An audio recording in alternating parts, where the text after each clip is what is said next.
Hi, my name's Veronica, and today I want to tell you a story about how I learned that magic is real, but as an adult, not as a child.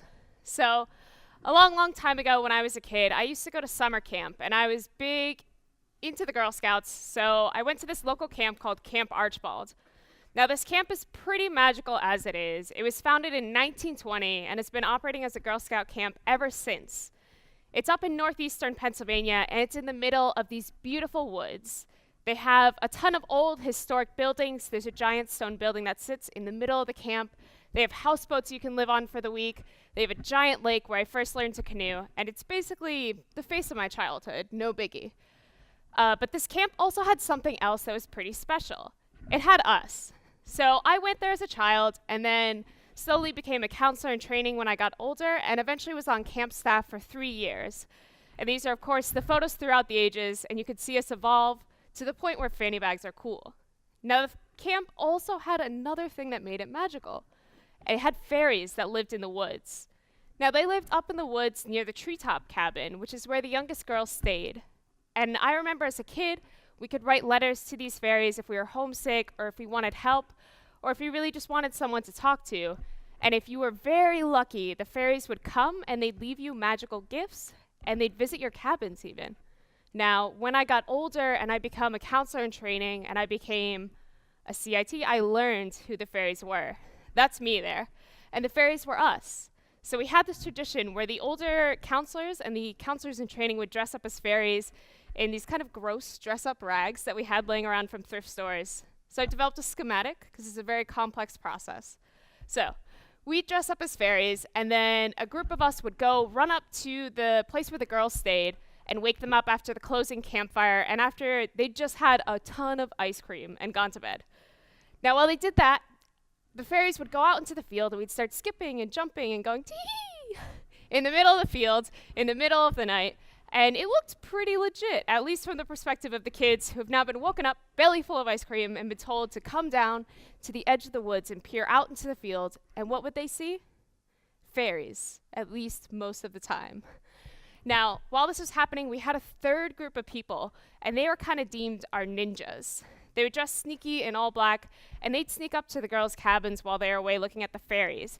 And they'd leave presents for them and sprinkle glitter everywhere, all over their beds, all over the floors, literally everywhere. So then, eventually the fairies would go away, or fly away, which is really surprising in my opinion. And the girls would return to their tents to find the place was covered in glitter. So obviously, magical creatures visited them. And then their poor counselors would have to try to get them to go to bed, bellies full of ice cream, having just seen magical creatures. Now, the next morning at breakfast, every week, the girls would run up, and they'd come up to you wide-eyed, and they'd say, "We saw fairies last night, fairies!"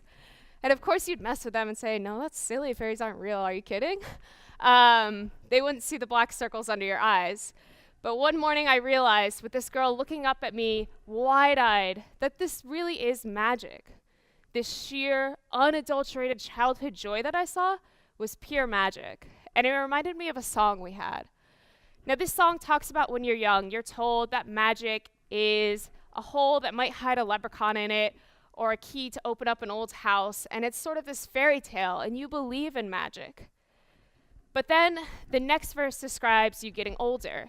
Grown-ups always tell you that you're not going to believe in this magic, and that it's just a childhood dream.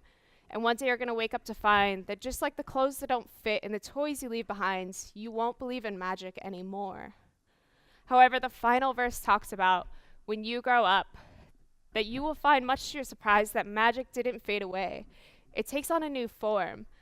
A child, a friend, a smile, and the courage to stand tall. And I do believe in magic after all. Magic is the sun that makes a rainbow out of rain. It's the dream to try and try again. It's the love that stays when good friends have to leave. And that love is the greatest magic. This is a lot of what my time at camp taught me. It taught me to find magic in places and people. It taught me that there's magic to be had in this beautiful camp that I enjoyed as a kid. And there's also magic to be had in the friends that I made and the lives that I was able to touch as a counselor. So I encourage you too to share magic when you find it. Find the place that makes you happy and be the love and the friendship in the world that we need to keep the dream alive, to try and try again. Thank you.